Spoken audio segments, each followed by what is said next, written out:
उपस्थित सभी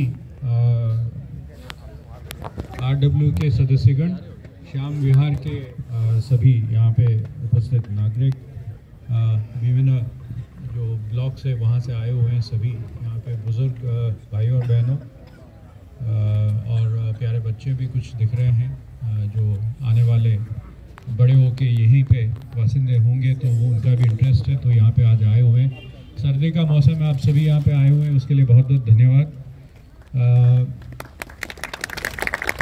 हम चाहते थे कि आपके बीच में जाए और आपके समस्याएं सुने।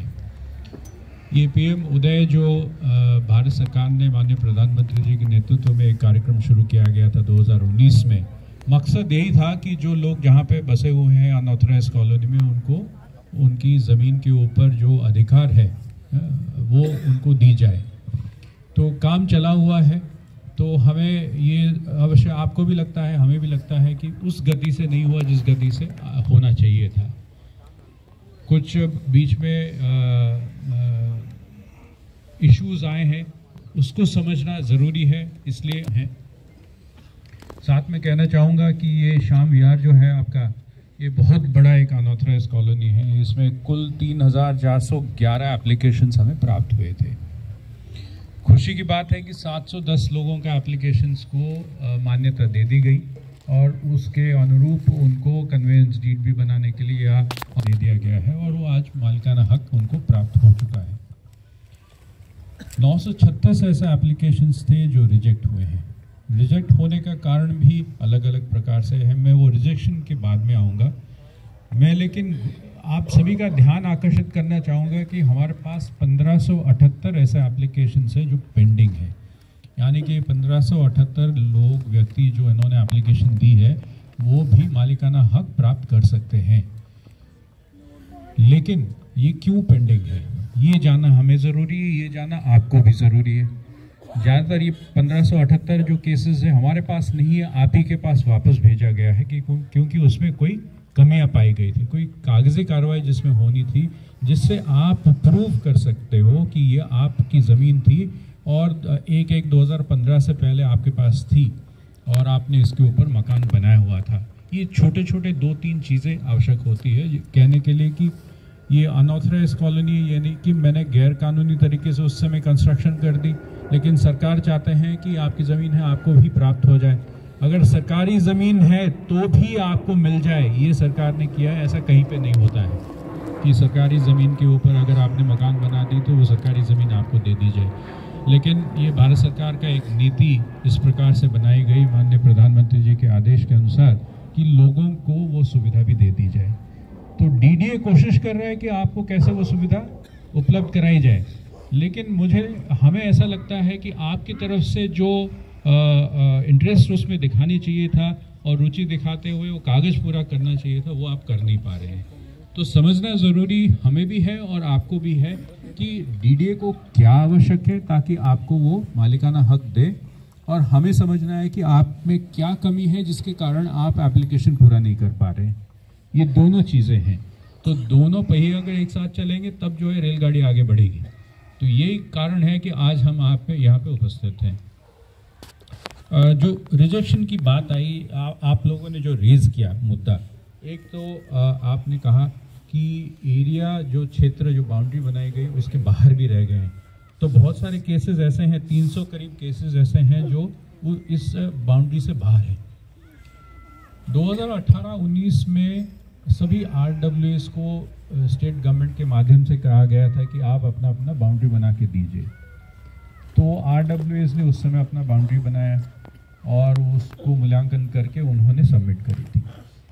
फिर 2018-19 में माननीय भारत सरकार ने कहा कि नहीं, ये हो नहीं रहा, आगे नहीं बढ़ रहा है, तो जो मैप दी गई है आरडब्ल्यू के माध्यम से, उनको एलजी साहब की अध्यक्षता में एक कमेटी बनाई गई कि वो उसको समझे और देखे कि क्या जायज़ है और उसको आप नोटिफाई कर दें।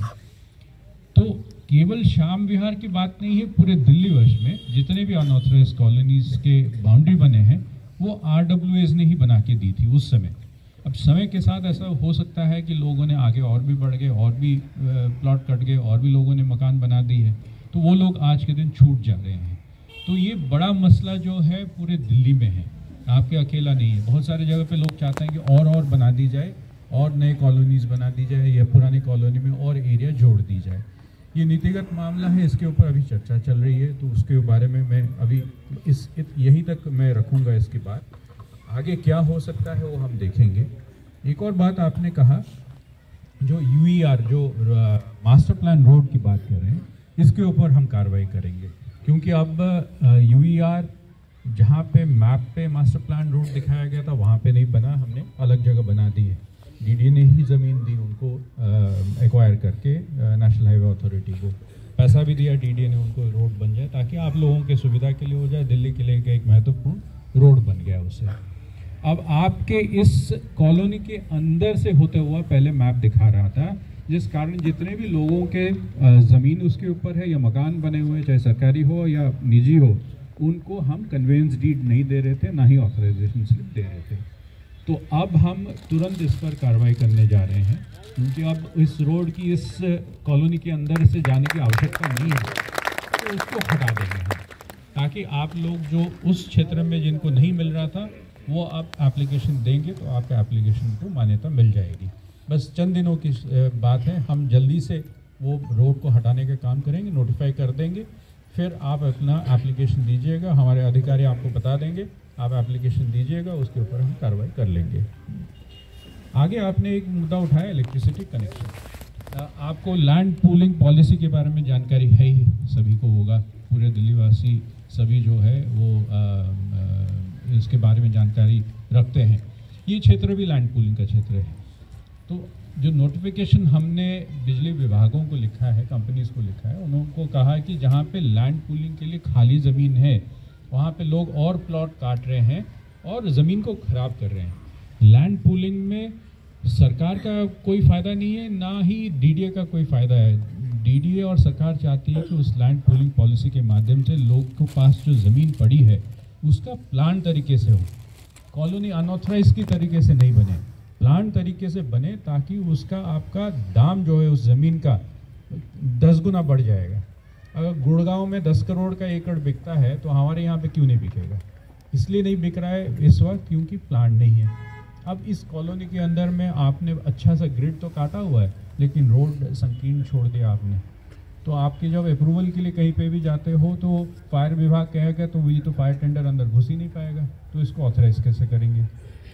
आपने मकान बनाई प्लॉट के ऊपर, एक रोड से लेकर पिछले रोड तक आपने बना दी, तो जो सेटबैक्स आवश्यकता होता है उसकी एक कारण है, इसलिए नहीं कि नियम बना दिए कि किसी के मन में आए कि नहीं ऐसा होना चाहिए, उसका कारण है। वो आपकी सुविधा के लिए ही होता है कि सामने छोड़े पीछे छोड़े तो आपके अड़ोस पड़ोस के लिए भी वो हवा आएगी, लाइट आएगी, आपके जो बिजली पानी के जो कनेक्शन से उस रूट से जा पाएगी, उस कारण से रखा गया था।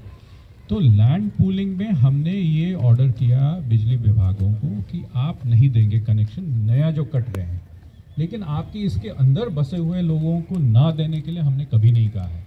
ये लग रहा है कि कहीं पे कोई कन्फ्यूजन हो रहा है। जल्दी हम मतलब इसी हफ्ते के अंदर हम एक बैठक करेंगे बिजली विभागों को बुला के।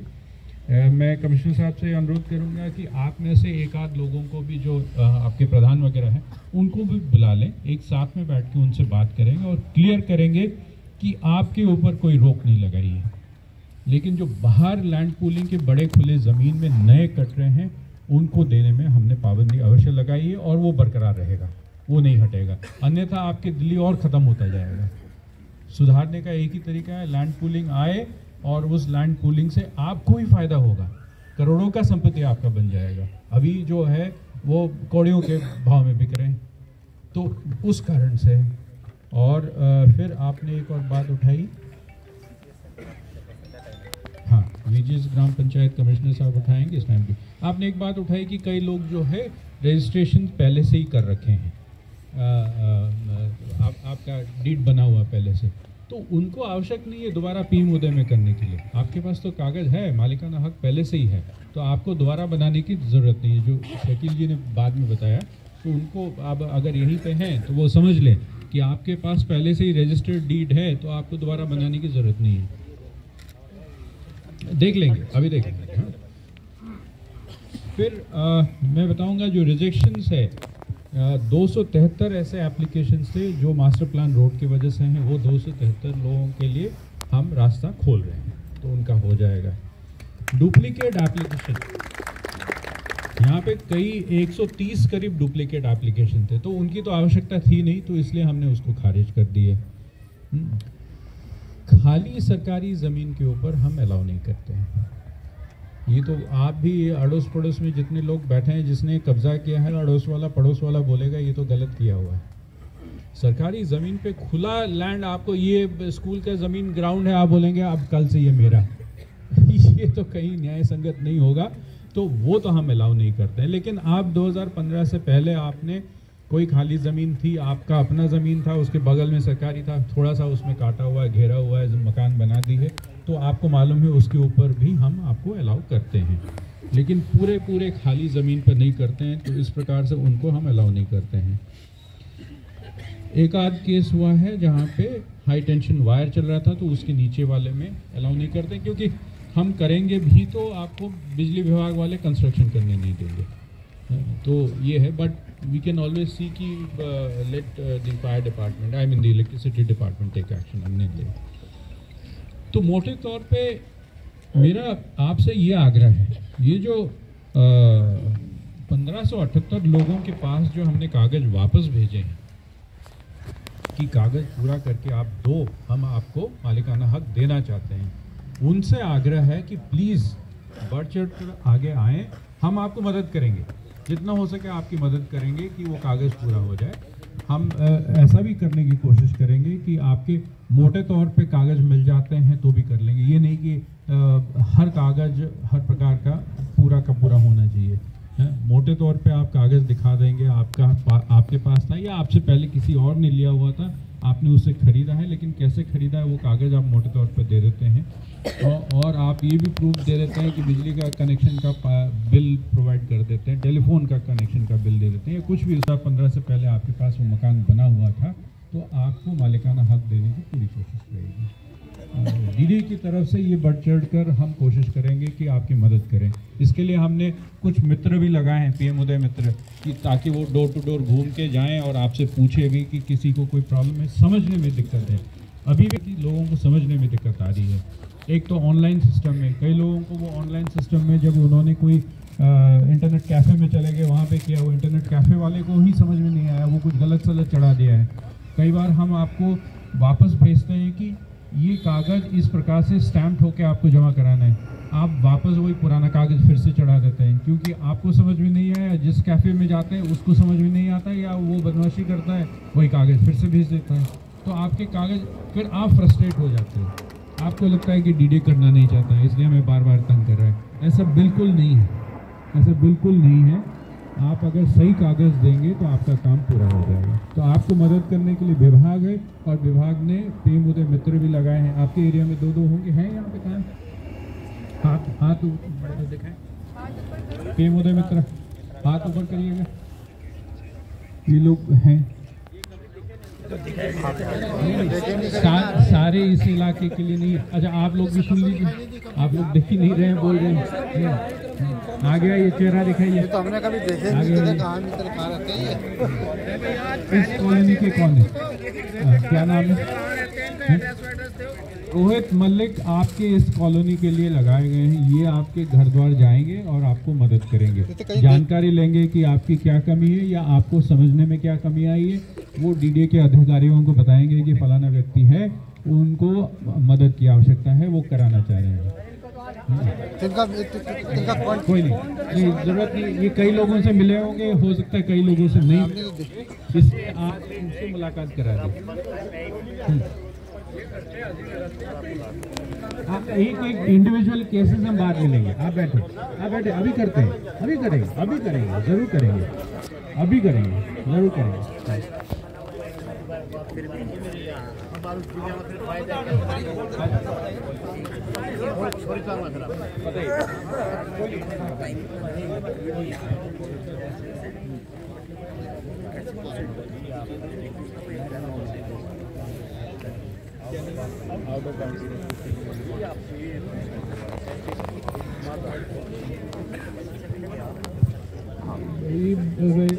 बाबूजी का कहना है कि इनका आउट ऑफ बाउंड्री है इसलिए नहीं हो पाया, इसके बारे में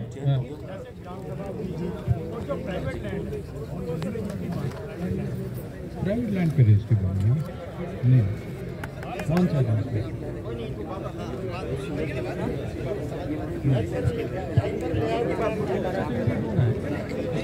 देख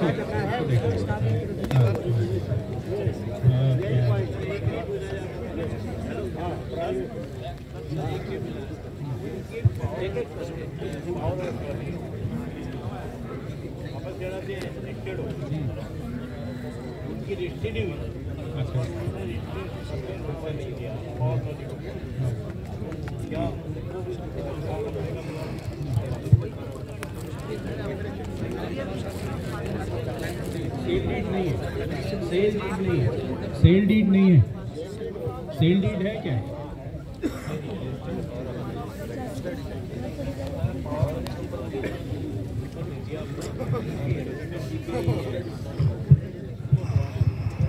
देख ले, इसको देख लेते बाबू, देख लेते ठीक है, ठीक है, ये ठीक है, ये मुद्दा आपने बताया है, हम नोट करते हैं, क्या हो सकता है नोट करें।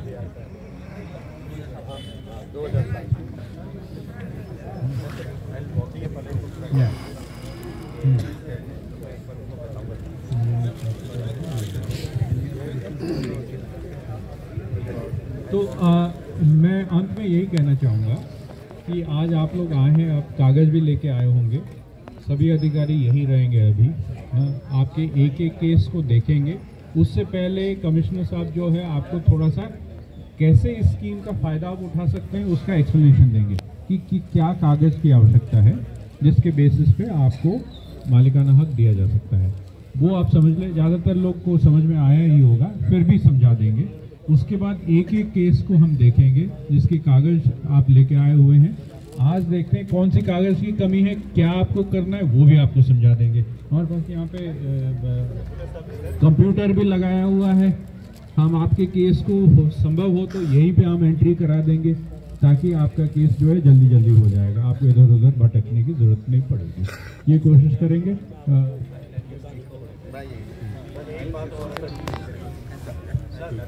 ठीक है, तो हाँ, मैं क्षमा चाहूँगा कि मैं रुक नहीं पाऊँगा। मैं आया तो था रुकने के लिए, लेकिन मेरे फादर हॉस्पिटल में एडमिट है, अभी मुझे खबर मिला कि सीरियस हो रहे हैं, मुझे दौड़ना पड़ेगा। तो कमिश्नर साहब यहीं होंगे, टीम पूरी यहीं रहेगी, प्रिंसिपल कमिश्नर साहब थोड़ी देर और रहेंगे, फिर उनको भी एक और मीटिंग के लिए जाना होगा। तो आप सभी यहाँ पे आए उसके लिए धन्यवाद। मैं कमिश्नर साहब से अनुरोध करूँगा कि आगे ही कार्रवाई वो बढ़ाएंगे। Thank you.